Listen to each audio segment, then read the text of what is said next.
What's going on, everybody? Welcome to the Be Forever Cool podcast. My name is Rex45.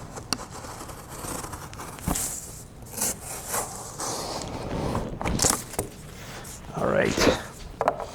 There you go. I usually cut the straps, and then we'll take the crate apart. All right, let's do it. Woo. Pretty bad at this stuff. Ah, look at that. And then we'll cut that and take that off. That's got all the build components in it.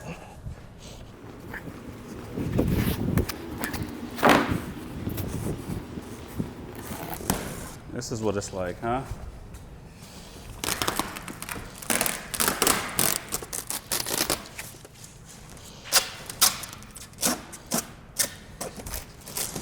You can tell I'm not a pro at unboxing these things.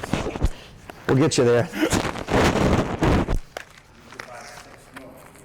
Right? Exactly. Exactly. So as you can tear it off, you can cut it, we can lift it off. Oh, okay, let's lift up.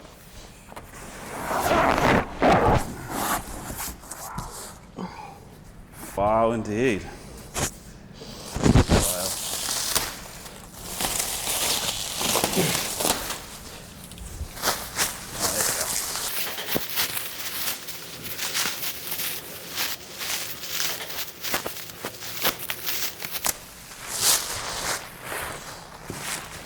So what's your take on going to the dual-sided swing arm? How do you feel about it? You know, I'm okay with it because I understand the reasoning behind it. Plus, I have my 1198S that's still single-sided. Yep. And I'm not making a big deal like other people are. You know, I mean, I realize that they had to go to it just to make the bike more, give a little bit more feel. Yep. So,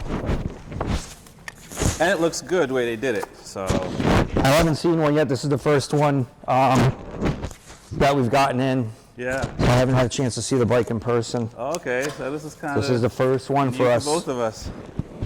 Our first Gen 7 super bike. That's wild.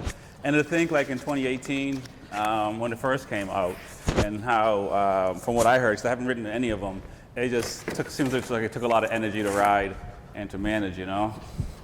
Swing arm is very, very long, so they addressed the grip and traction issues of the back of the bike, especially with your 1198, notoriously short swing arm, wheel lift, hard time driving off the corner and keeping the front end on the ground. Right.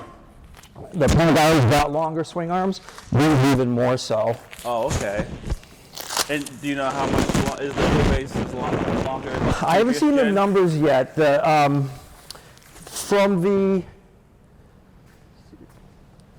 1198 to the Panigales was a considerable change in swing arm length, but the wheelbase didn't change much because of how they strategically designed and built the motor. Okay. All right.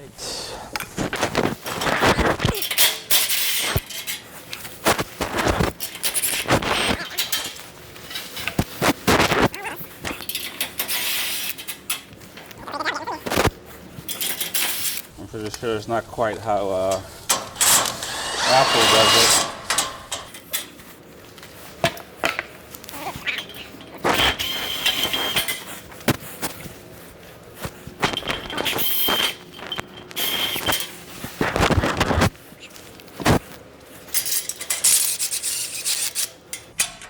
So when the bike comes, is there oil already in the engine and coolant and all that stuff? So there's oils in it, there's coolant in it, there's a little bit of gas. Each bike is run at the factory. Okay. They have a dyno, each bike is rated on the dyno a little bit to perform their quality control check. When they build the motors, when I was over there in 2008, they were doing some of the 48 motors, and they actually had a device that was turning the engine over by the front sprocket shaft. Okay. They have a compression gauge in each cylinder, and they had oil pressure sensors all over the motor, and each motor got a compression and oil pressure test before it even got put into a chassis. Oh, okay. Yeah, you know, so in 2018, I did a tour of the factory in Bologna.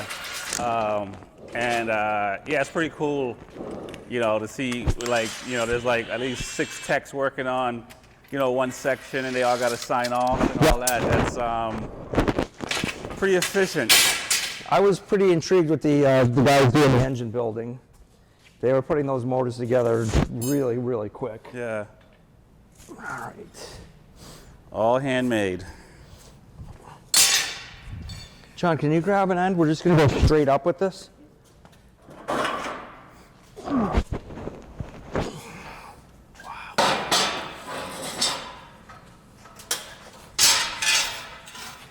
Yep.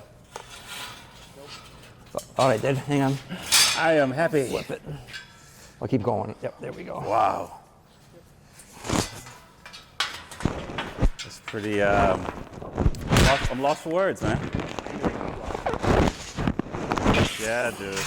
And the paint is beautiful. Like, they did a really awesome job on the paint. Like, the red it's like red. And I'm a big fan of red, so.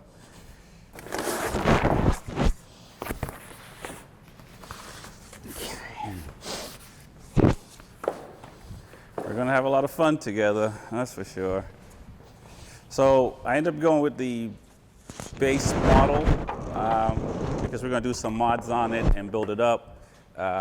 This bike is gonna be a track bike as well, so we're gonna do the suspension and all that fun stuff, but all that is to come. For now, just enjoying.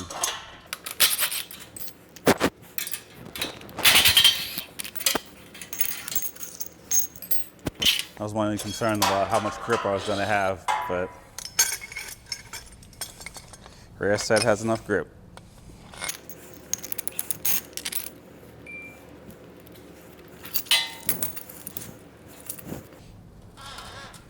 It's pretty cool how they have the exhaust just all wrapped up underneath.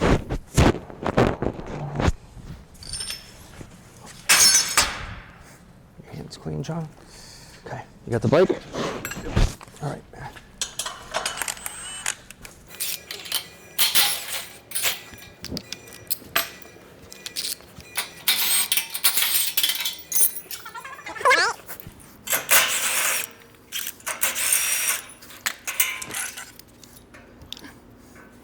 John, you are clear.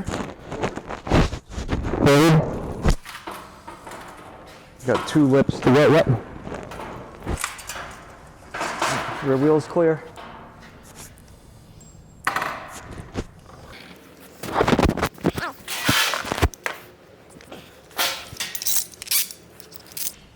Gotta throw my leg over. Wow. A little tall.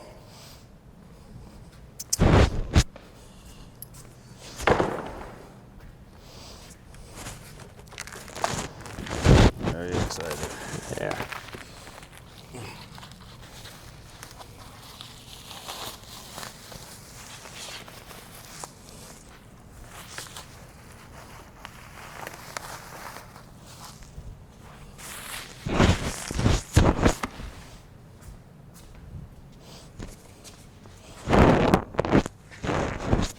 Pretty mean looking front end. Yeah.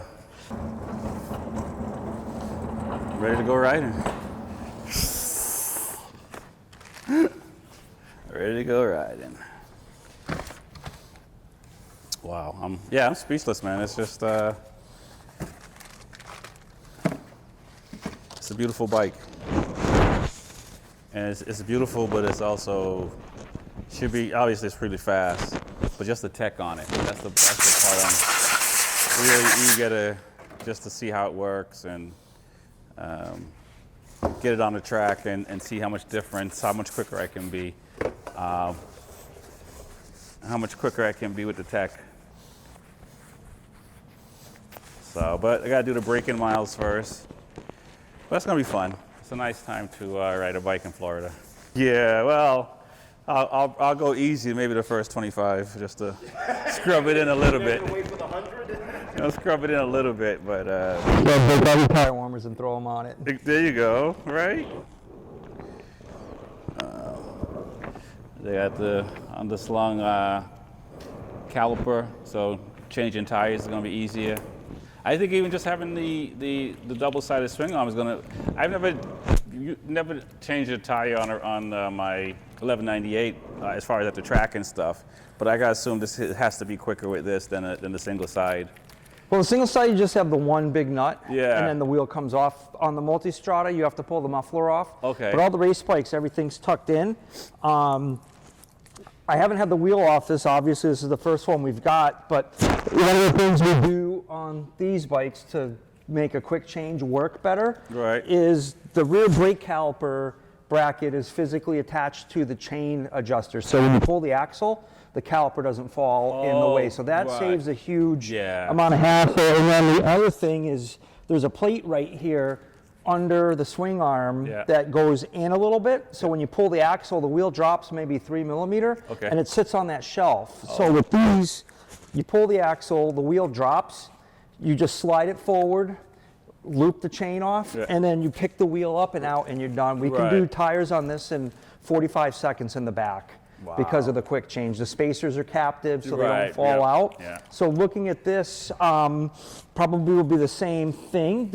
I'm sure Fast Frank is going to do a quick change setup for these. And the key is to hang the caliper bracket off of the chain adjuster block, and then to have shelves that set the wheel's height, and then the wheel rests on it, and you can slide it back and forth to feed the chain on.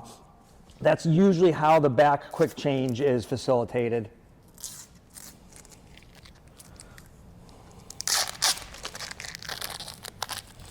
And looking at it,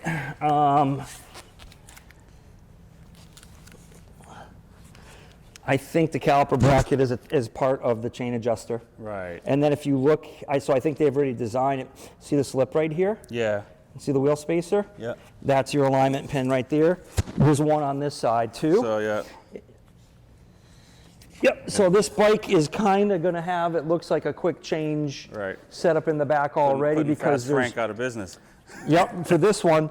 So it looks like the chain adjusters will hold the wheel from falling out. And then the caliper bracket is integrated into the chain adjuster block. So I think we got a really, really nice, easy, efficient rear wheel change system for it. There you go.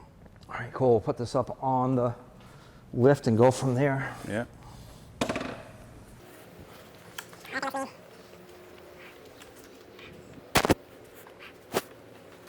So one of the other things I was going to show you that they've been doing on the Panigales for years, see this little door? They fold down when you turn the handlebars when the bike is straight on. Those doors duct all the air into the radiator so no air escapes and comes up through here and gets under your arms and screws with the aerodynamics. So on each side, the doors go up and down when you turn the bars so that they can clear. If you shoot in from the front, you might be able to see. You can see this one.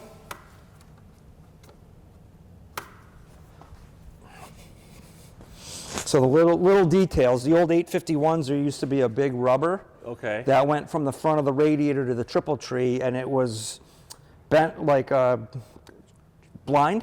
So when you turn the handlebars, the rubber would compress, and that was for the same reason, to duct all the cooling air through the radiator and not bypass it. Think of everything. Give me the.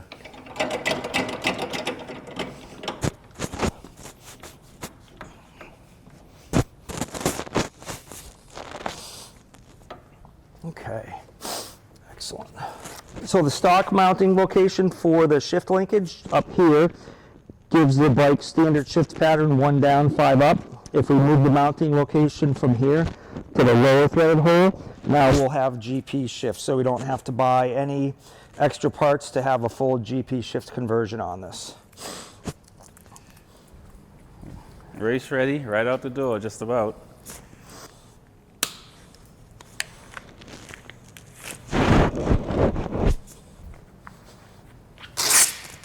while since I had a new Ducati. And it's funny, when I got my 1198S, I was like, oh, I'll ride this for a couple of years. And then I was thinking about the 1299 at the time. And how many years later, I finally get one. My dream Ducati is all white. Oh, yeah? Okay. Those are nice. 848s are great motorcycles.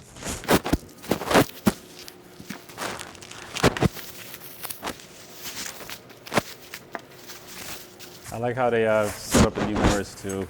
It's a lot easier to bolt on and bolt off. I hope so, because the last couple of years, the mirrors have been quite challenging, especially for the people that don't do them all the time. The owners, when they try to go to and from the racetrack, it's definitely hard if you don't have a second set of hands to hold the mirror and get all the bolts started.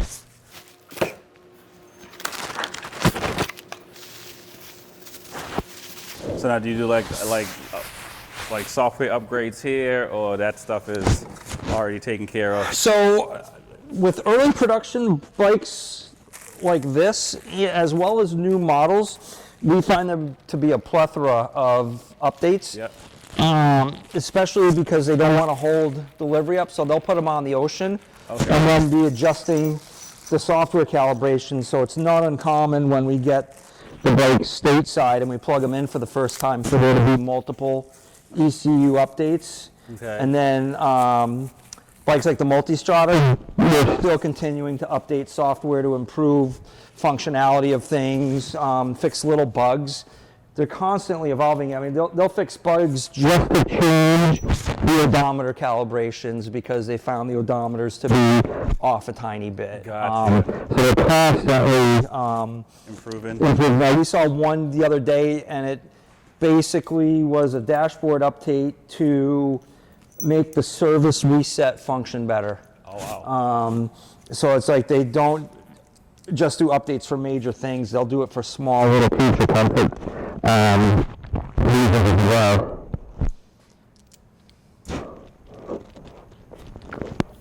So if you take these weights off, you want to torque them. When people have been over torquing them, they've been splitting the handlebars open. Oh. So if you do an aftermarket weight or anything like that, just be cognizant. I've seen a couple handlebars split open. Okay. From the weights being over torqued. I don't think I'm going to do any of that. I might do a lever guard protector. As I say, if you take the weight off to put a lever guard adapter on, that probably would be the sole reason for doing that. Right. Yeah, and I'm only going to do the throttle side anyway. Yep. Oh, they got a lot of heat shield, huh?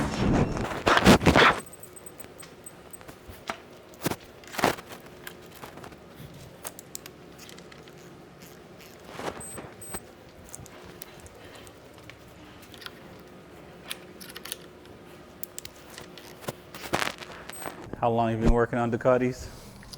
So, the first time I got to work on a Ducati was, I think, 1988, and my boss let me wash the Passo 750 that was in for service. Okay. I think I officially started working on them about 1989. Oh, wow.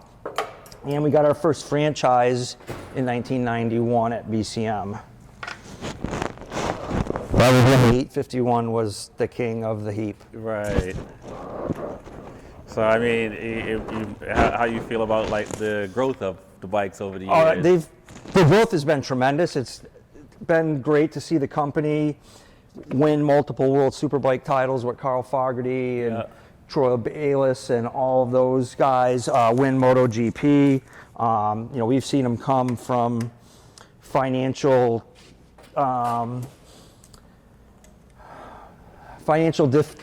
difficult times to be winning MotoGP handily now. Yeah. Especially from us being a small company. Right. Yeah. No, I can remember when Ducati was selling 4,000 bikes a year worldwide. Yeah. Yeah. And their numbers have come up considerably. Oh, sure. Yep. So when you take this pipe cover off, you have to slide it forward Okay. before you lift it. There's 2 little tabs that easily break. Yeah, yeah. Good to know. The early ones you lifted them, so a lot of people are used to those, and it breaks very easily. Man, why would I want to take them off? Your battery is under here, Okay. and then when you put your nice carbon tank cover on, Yeah, you know, it's gonna make me go faster. of course it will. It provides carbon. Huh? He made it look really simple, didn't he? Oh yeah. So you can see you have 2 little tabs here Gotcha. that slide, and then you have these alignment posts here Okay. that set the position left Gotcha. and right. Good to know. And we're not, fortunately, not seeing Velcro being used to hold bikes together anymore. That's good. It's nice that the batteries are so easy to get to, though. Merry Christmas. Gentlemen, thank you very much. Thank you. See you next week, Andy. Thank you. Because if my 1198, I got to take the half of the side off, the whole side off to get to the battery. So it's nice to just have the battery right there. So this is a situation where a lithium-ion battery would have not significant, but a noticeable improvement in handling because the weight is so high up on the motorcycle. Okay. It's going to have a lot more impact than when it lives way down here. Gotcha. Because their center of gravity is coming down because of that. Right. I can see that. But you know, if you pick this battery up, it's really not that heavy. And I believe the S ladders will be coming with a lithium battery in them. Right. You're saying the non-lithium battery is not that heavy. Yeah. All right. So they're using a 7 amp hour battery. Okay. Oh yeah. So it's definitely not as heavy as the 1198. Yep. Older big twins required a lot of amperage to crank over the high compression motors. Yep. The Super Quadro engines all have a decompression system, so they only really crank with about 75 psi of cranking pressure. Okay. And then the decompressor deactivates when it's running. So these small displacement multi-cylinder engines, because this is 4 smaller bores versus 2 big ones, Yep. they can use a small starter motor and a small battery Yep. and not have to deal with, you know, a 112 millimeter bore trying to compress it. Gotcha. Those twins are big. So something I saved to show people, this is a 1299 piston, and that's traveling up and down in the bore in excess of 10,000 RPM, even higher on some bikes. Yeah. So that starter motor to drive this has to use a decompression system. Gotcha. Whereas you have a piston that's about half that size. Titanium rod. Really, really, really cool stuff. Wow. This motor spun a rod bearing, so that's why we have it. And then this is one intake valve from the 1299. Wow. So that's a titanium valve. Nice and light. I can use it when I make my cappuccinos to push down the beans or the ground. Wow. So did you race back in the day too, and then started racing again, or you just? Yeah, so I originally started racing in 1993, and I had a Honda CR500 motocross bike that we converted to road racing. Yeah. And then after that, I raced a Ducati TT2, which was a variant of an F1. Yeah. That bike had been used in the Battle of the Twins series and some other pro races. The guy I used to work for let me ride that, and then I bought a 93 750 Super Sport and raced that at Loudon. Wow. And then I came back again in 2008 on a 749R. Okay. And now I'm back one more time. Yes. More because my son started racing. Yeah. So we kind of do it together. Nice. Teach him the ropes. Yeah, his program is growing, my program is shrinking. That's kind of how it usually works. Yep, so I won't do quite as much this season coming up so that I can get him what he needs to get at the track. Gotcha. So So does that mean like one race for the weekend? Yeah, exactly. Last year I wanted to try to qualify for the Classic. Yep. So I put a lot of time and effort into riding and getting ready for the Classic weekend. I was doing 4 classes a weekend. So pretty big power bill, and then my son was doing a couple classes a weekend, so you know, the fees were pretty high then. So this year I'm going to scale back so I can dedicate more to his program. All right. And what's it like racing the R6 versus the Ducatis? You know, I thought the R6 was going to be harder to manage because of the short stroke, high RPM engine, and I was able to get that 749 working pretty good. Yep. But I was pleasantly surprised at how well that R6 is as a track bike and how easy it is to ride. I'm guessing because when I did it last time, I was only 38. Gotcha. And it was easy to get down to 14s. I'm having a little bit more of a challenge at 52. Right. So I'm not going to blame the bike as much as maybe I'm being a little bit smarter and more cautious on my way to faster lap times. Gotcha. I hear that. I think I do that too. Like, I gotta drive home. Exactly. I got to go to work. I miss far too much work for injuries and recovery. Right. Yeah. I hear you. I will say, the company I worked for at the time, they had short-term and long-term disability. Yep. And once I knew I was racing, I signed up. For the long, yeah. I was like, just in case. Exactly. How's this start with you riding radiation?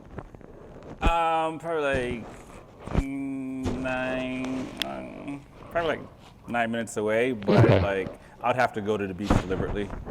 I don't see a lot of untreated aluminum on this, so I don't think you're going to have a problem with corrosion. Okay. That chemical I put on the battery terminals is a copper-based never-sees. So we find that it helps a little bit with keeping the battery terminals clean and Yep. keeping the corrosion down. Yep. So I'm going to throw a tender lead on here for you, Thank so you. you can use it as To charge or accessory whatever. power, Yep. exactly, or to charge a battery when you're not using the bike. Yep. I appreciate that.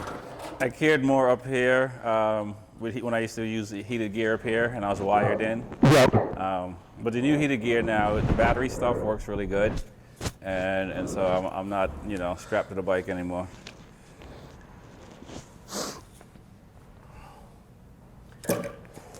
But that was a huge lifesaver having that connection to just be able to plug in, Yep. turn on your heat.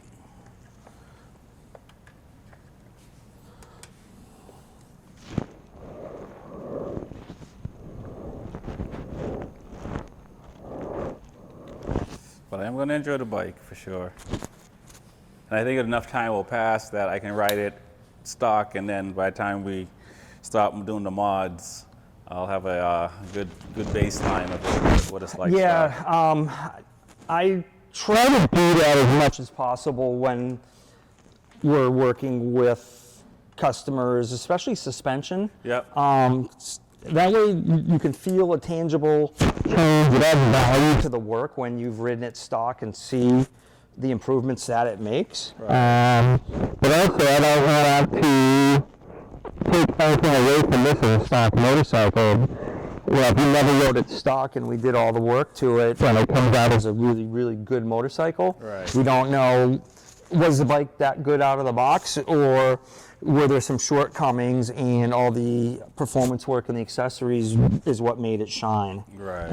So it's great that you're going to have the opportunity to put mileage on the bike, ride it, feel it, and then when we make the changes, see how they affect the bike.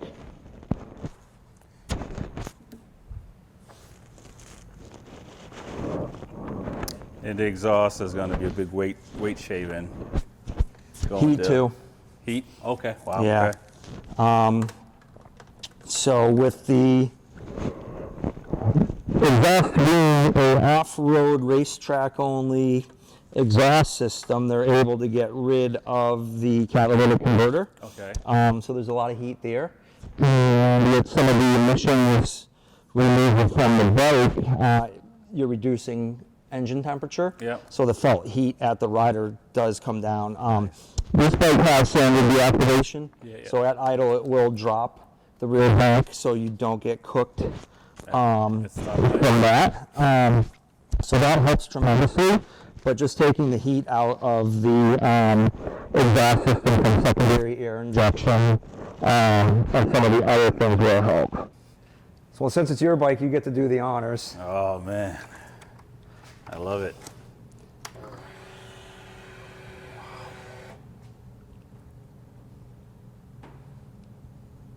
Pretty dope. That's cool. Transport mode, huh? Yep. So that way nobody can put a battery in it and raise hell with your bike before you take delivery of it. Oh, no kidding. He's like, I know how to take it out of transport mode. Let's go. Wow. That's wild that, like, you know, somebody would be like, you know, I can see the valet doing it, but at least you've already driven it at that point, but. All right, so with that little battery, when you are playing with the dashboard or doing any type of, and I'm sure there's going to be a lot of it with the DAVC Pro system, Yep. You want to plug the bike into some type of battery charging device. Okay. Because it draws line. will drain it pretty quickly. Gotcha. That connector is a standard SAE charge connector. Okay, second. Um, I've had great luck with these no-co chargers. Ducati recommended these to us at training. Yep. And that's what we all use in the shop. Gotcha. Okay, so I got to talk So you have to 7.5 amp. another brand I have.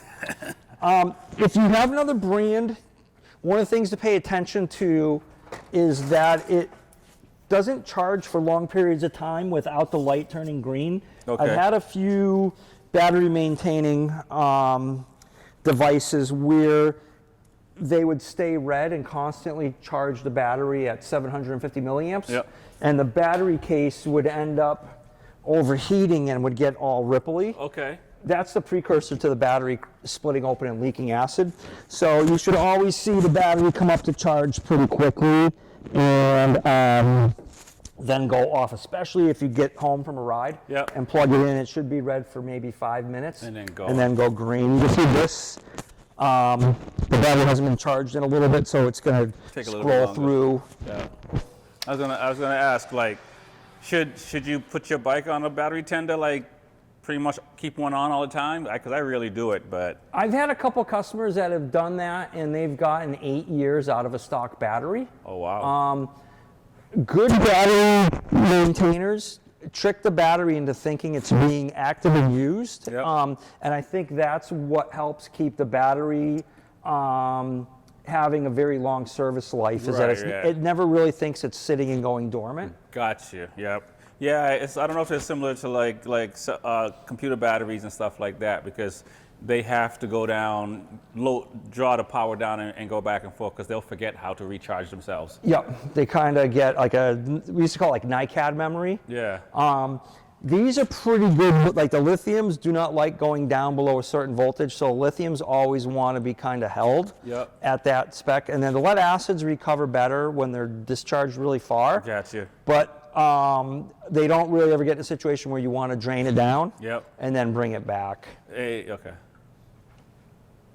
And what's better for the batteries, heat or cold, or they're kind of the same? Because when I was here, I was more worried about in the winter time, right? But now it's the summertime in Florida. From stuff I've read, it seems like people with cars have more problems with the batteries in hot environments like Arizona Okay. and those areas. So I think the really intense heat kills the batteries. Gotcha. All right. I got to put an AC in my garage. The summer months are hot. So we're going to plug it in, take it out of transport mode, and see if there are any software updates on Okay. it. And then we'll do a chassis portion of the PDI Okay. and heat cycle it and go from there. Gotcha. All right. So we're going to run a heat cycle from stone cold all the way to the fan cycle 3 times and Yep. then shut it down. Okay. And that will get the fuel injection system to calibrate itself for U.S. fuel with the Gotcha. ethanol and all the other stuff that we have in our gas. So who has it tougher, the UK with emissions and stuff, or the US? So Euro 5 seems to be the most strict emissions, in Euro 5 plus, Yep. the most strict emissions standard in the world at this point. I think they've exceeded California CARB. Wow. And I think that the world is starting to just adopt Euro 5, Right. Euro 5 plus as a good standard. It's been tough enough that Yamaha has discontinued the R6 Yep. because the cost of making it Euro 5 compliant would have exceeded what they could generate for revenue from sales of that model. Wow. And you're seeing, same thing, Suzuki in the United Kingdom only sells, I think, 2 versions of GSX-Rs, I think a 125 and a high boost. I think they've killed the 600, the 750, and the 1000. Wow. So the sport bike market is shrinking and the emissions are getting more aggressive. Right. Yeah, and I was gonna say with the R9 and the new V2s and stuff, it seems like the manufacturers have to recalibrate or find a new way to bring out sport bikes, because now we Yep. see the triple with the R9, and then we see the more torquey but smaller CC on the V2. So the small bike market seems to be the highest growth, and one of the things KTM has been criticized is that they haven't invested into the small street bike market in Right. Asia, Yeah. which is odd because they have the 125, know. the 200, and the Yeah. 390. Yeah. But when they were listing the issues, they said a lack of foresight for the small emerging market hurt them, that BMW and some of the other manufacturers have done a Capitalize good on it, job yeah. and captured that market. We see the market transitioning to smaller sport bikes. I've never seen so many smaller parallel twins be very popular, and Yeah. triples, like you said, with the Yeah. R9 and everything else. Right. It's good that we're seeing young Young riders going young smart. riders get into it, even though they're getting into it with a smaller motorcycle. Right. They're at least getting into sport bikes. Yeah. No, I think it's good for them to get into smaller bikes. I think, here in the U.S., it's nice that we can buy anything we want, but like the UK and other places, you have to start out in smaller CC bikes and work your way up to the bigger CC bikes. Yes. Because I see a lot of us who are young and we jump on 1,000 and we don't know how to ride. Exactly. And so to come in on a smaller CC bike and learn, I think it'll keep you riding longer because you won't get the shit scared out of you. Yep. You And it was funny because years ago when I was at a Honda dealer, the manufacturers of ATVs were getting together and they were trying to self-govern age limits Okay. on ATVs. Yeah. So they had a video that we had to watch, and then we had to sign off, and they were trying to avoid things like where a father would come in with his son, the salesman wouldn't sell him the unit because the son was too small, Right. and then the father would come back tomorrow and lie and say it's for him, Yeah. and he's like, sir, I can't because you were here yesterday. Got you. But we were joking because my service manager, who was taking the course with me, Yeah. was like, I'm sorry, sir, I can't sell you this Honda Recon 350 for your 12-year-old son, Right. but I can sell him this GSX-R 1000. It's like the street bikes never got there, the dirt bikes, but the ATVs did. Oh, okay. Right. Where in Europe, the licenses are all structured and tariffed, where you start on a small bike, then you move up, you move up, you move up. Right. And there's always a lot of cool bikes in Europe. The Honda NC30, which is the baby RC30 at 400cc, Yeah. V4, the cool Yeah. two-strokes. There were some really, really cool motorcycles that never came to the U.S. All right, so we got 2 updates. We've got a minor adjustment on the rev limiter in 6 Yep. and improvement on hot engine start condition. That's- And then there's going to be one on the instrument panel too, but we don't see the notes on that yet. Got you. And how does the updates get to the bike? So that device there is communicating with the motorcycle, and then it now is communicating via Wi-Fi with the computer. So that the industry refers to as a VCI, or Vehicle Communication Interface. Yeah. KTM uses something similar. Ducati has been using that system for a while. It works excellent. It's probably the best engine diagnostic system we have in the 10 product lines that we've got. So by far, the Ducati diagnostic system is the quickest, easiest, and has the most data, it seems like, for us to acquire from the motorcycle. And how accurate is it when it says, hey, this is wrong? And So with the diagnostics, it's a little bit weird that it's pre-programmed codes. Sometimes the code will tell you exactly what's wrong. Other times the code just gives you a direction as to where to look. So it'll say there's a wire that's shorted. It could be that the sensor is just unplugged. It could be truly that the wire is broken or shorted. Got you. So we still need to be able to diagnose the motorcycle, but we have to take the code and then look at the system and figure out what could be causing it. Got you. So some of the things we were warned about when they first went to throttle by wire with the hypermotards was if you had a rider who sawed at the throttle or hacked at the throttle, it could throw the bike into a limp mode because the computer programming was set in a manner where they would never think the rider would saw at the throttle, and if it saw these rapid throttle changes, it must be a failure in the throttle. So you would get a throttle position or accelerator position sensor error, and the bike would go into limp mode because it thought that the accelerator position sensor, the right grip, was failing because someone was hacking at it, and the logic said rapid changes is a failure. So they warned us that if you have a customer who's a throttle hack, they can get the bike into limp mode by hacking at the throttle. Got you. And so they had to build software around that. They changed it, exactly. So there probably was an update to change the logic of the throttle. They had some throttle issues with the early versions, but they got that resolved in like a year or two, and they got a much better throttle. All right. All that fun stuff.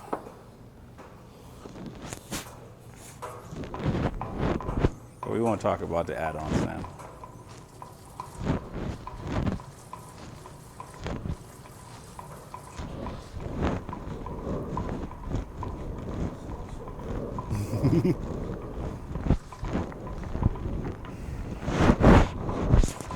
I have to get one of those and, put it in a trailer and sell people gas when I'm going down the highway when they run out. Crank system. Lighter. Okay. And then do we know the difference with the weight of the wheels? I think it said 6 kilograms. Okay.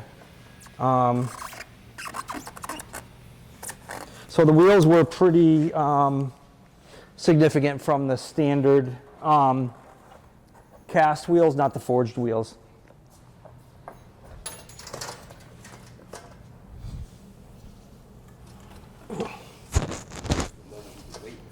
I'll start it up.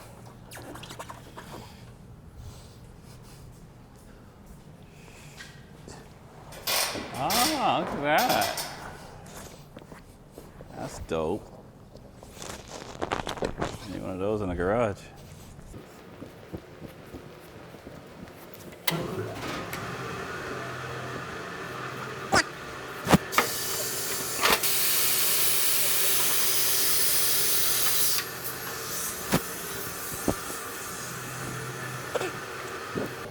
You want to do the honors, Chris, and start it? Say again? Yes. You want to do the honors and start it? You can jump right up on here. I got the bike if you want to use it as a point to grab onto. Yep. All right. So let the greeting of the dashboard finish. Yep. That's pretty dope. All right, let me double check the oil. Make sure we've got enough oil. Yep, we got oil showing in the window. Oh, they changed. Okay. We got coolant in the bottle. Okay. All right. So, yep. As soon as it fires, we want to see that oil pressure light go out.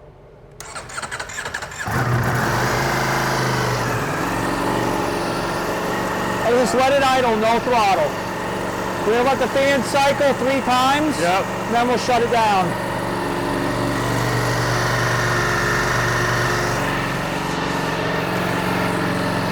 go with this. Change it. Okay. Wheel control.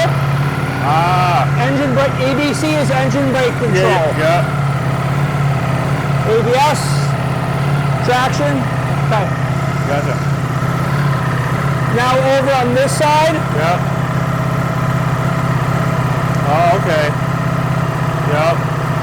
The clock. All right. Do you have a PIN code that you want to use? To start it? If you lose the key, it'll allow you to start like the multi. Yep. Okay. And then save. Wow, look at that. Perfect. Okay. Now hopefully I won't forget it. Wow. Yep. Then completed. Okay. If you can't get it, it'll just resort back to where it was.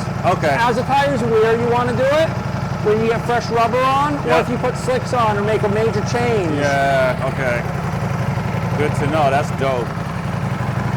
Tell it what bike it what tires it have. Love it.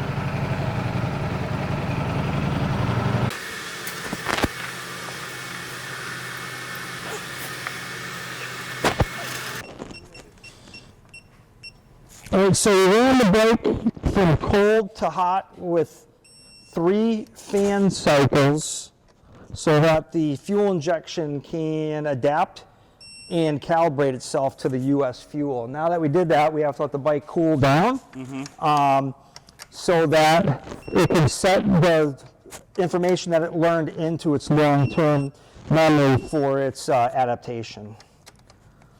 Gotcha. So we're able to do that anytime we go to an area with much different environmental conditions. Okay. We can let the bike idle from cold to hot and then shut it off for 5 minutes to force it to readapt to the conditions of the area that we're at. Wow. So if you're in Colorado, Exactly, we're going to be at high elevation, there's less oxygen, so we want the fuel injection to calibrate immediately versus ride 100 miles for it to learn. That's nice. That's what they tell you to do in your car. Yep. Fortunately, we don't have to wait 100 miles, we can force it. All right, they did a good job at the factory. Everything's been torqued properly so far.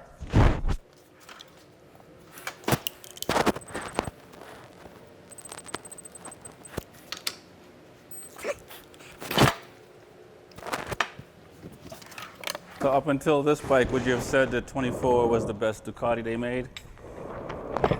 Or between Yeah, I mean, 22, 23, and 24, they seem similar? every year they get better and better. They haven't had anything that we would have ever deemed as like a flop in a long time. Some of the Right. bikes Yeah.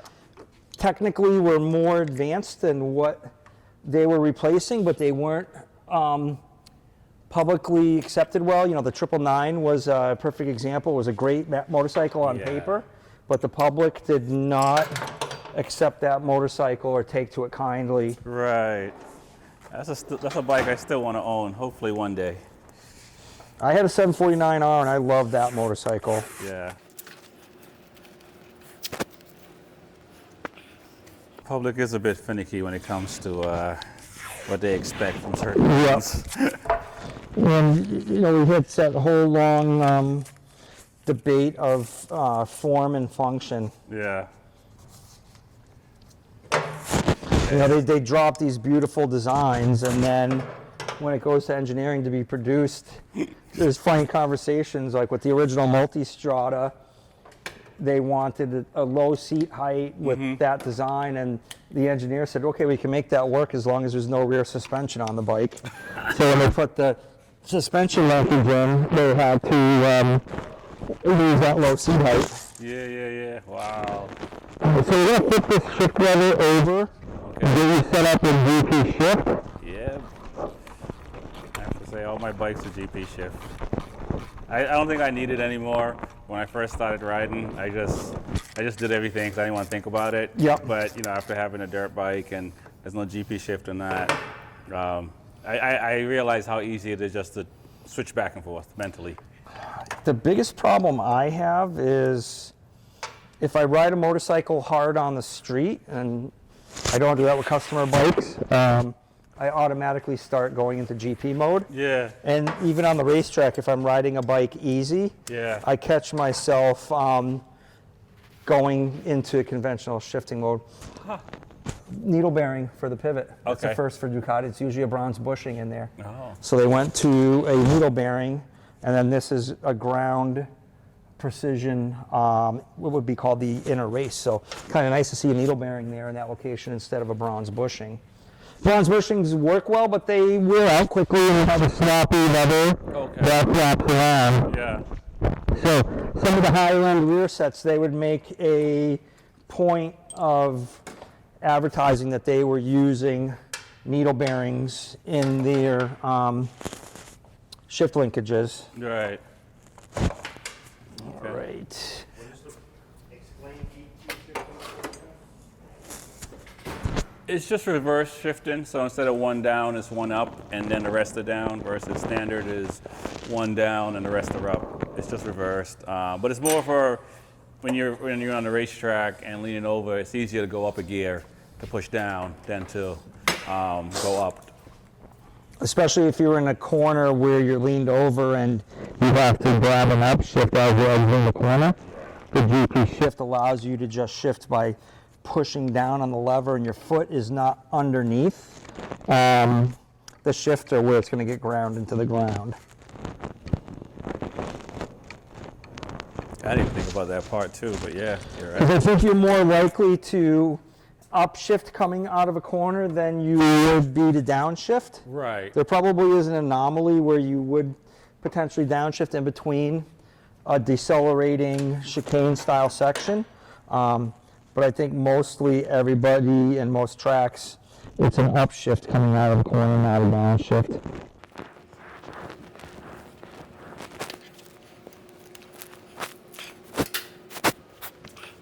The directional data is put on the CAN bus, and then the computers see it and process it. So what they will do with the S is they will put what they call the SCU, which is a suspension control unit, Okay. and that will drive the suspension. So Gotcha. I don't have the screen up now, but you could see on this model, your computers were all online and they had green circles, no errors, and they were communicating. There was a bunch of gray circles, which were computers that can be there but aren't, or they might be offline if they had an error. So you had the suspension control unit, you had the GPS, Yep. you had the MMI, so Yep. all those computers can just plug into the harness Yep. and be added on that way. So it's Gotcha. a 4-wire connection. Right. Okay. And it's really simple because it ends up being can high, can low, power, and ground. So they only have to run 4 wires to that module. Yep. And then it does what it needs to do based on what it's reading from the rest of the bike. Hop on and see how the shift height and the brake height is. Yep. Leg's still somewhat good.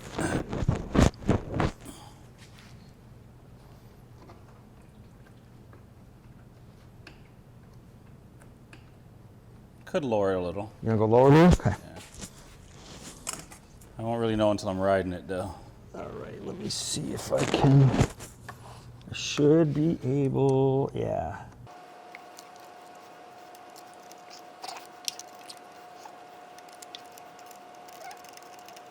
All right, I want to leave it cut out.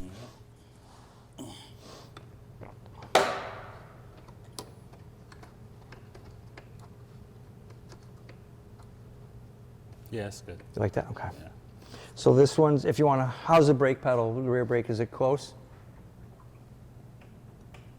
Yeah, we can bring that down a little. Okay. Because I could just be resting on my foot thinking I'm resting. Yep, that's fine. Can do? Yeah, just a little bit from what some of the other folks have done at the test launch. Yep. But I haven't dived into it yet. That's on my to-do list. So one of the cool things is that when you're on the front brakes, Yeah. entering a corner, the DAVC Pro knows, based on the situation, it can make the bike turn better Right. by applying some rear brake, and it automatically applies it without you touching the rear pedal. That- So people who aren't used to using, check the height on that, see how it is for the brake.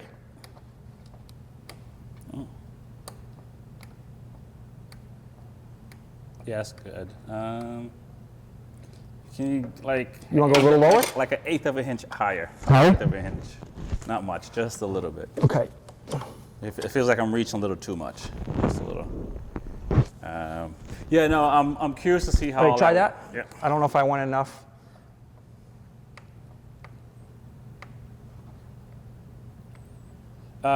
If I leave my foot here, can you just move it so it's below my feet? Yep. That makes sense. Yep. Take your foot off. Okay.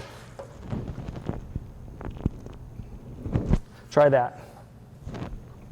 It might be back where it was the first time, huh? I don't know. Yeah. Because I'd have to be like this. If I'm like this, I'm resting on it. Okay. Like right there. So yeah.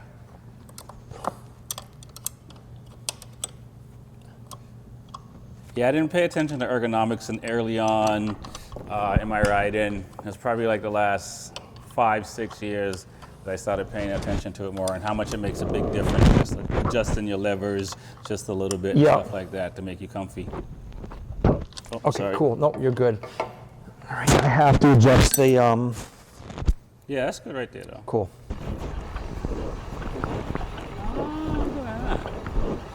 Tricks of the trade, man. That's all you need to do if you do it frequently. What everybody does is they don't do it enough. The chain gets dry and gross. Yeah. So then they over lube it, and that's when it makes a mess. Gotcha. And they don't lube it because it makes a mess. After how many miles should you lube every time? You do that every 300 miles or so, 250 to 300, or Okay. immediately after washing it. Yeah. Getting caught in the rain. When you do it through here, it's got to go through the chain Yeah. before it slings off. If you do it back here, It it doesn't slings get off. through. Yeah, So yeah, you kind of yeah. use a centrifugal force to help get it into the chain. Got you. I have to change how I lube my chain You'll now. see way cleaner. Can't say, they did such a good job with the double-sided swing arm. You can't really say it looks 6.1. bad to be. No, I you like know, it now that I see it in person. Yeah. You can't frown your face on it like, oh, that's terrible. No, it looks really good. And there's so much of the bike that looks like a Ducati that's the last thing. It's like, seeing a beautiful lady, you're not going to be looking at her knees, No. Oh, you get the bust on them. They got the chain adjusters. An eighth of them are off. Okay. Get it together, Ducati.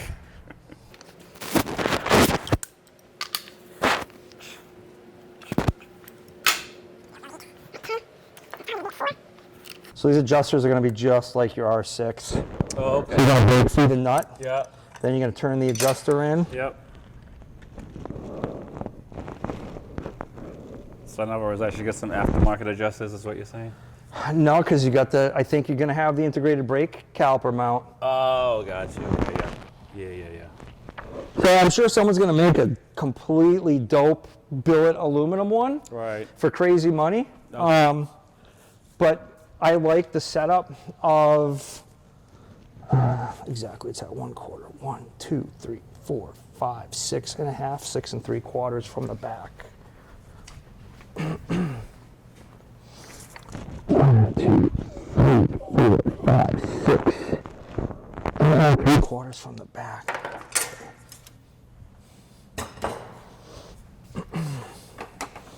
Six. 140 newton meters is your rear axle torque. Okay. Wow. This double-sided swing arm is nice because it's actually hollow on the inside, so it's not like solid all the way through. So. As far as you know, there probably is wall thickness manipulation throughout it too to control how it flexes. Right, and maybe a little bit different on that side too. Yeah.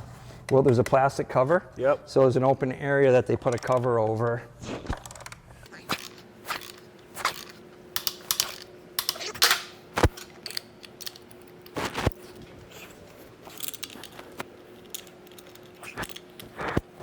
But these, do you understand how these adjusters work?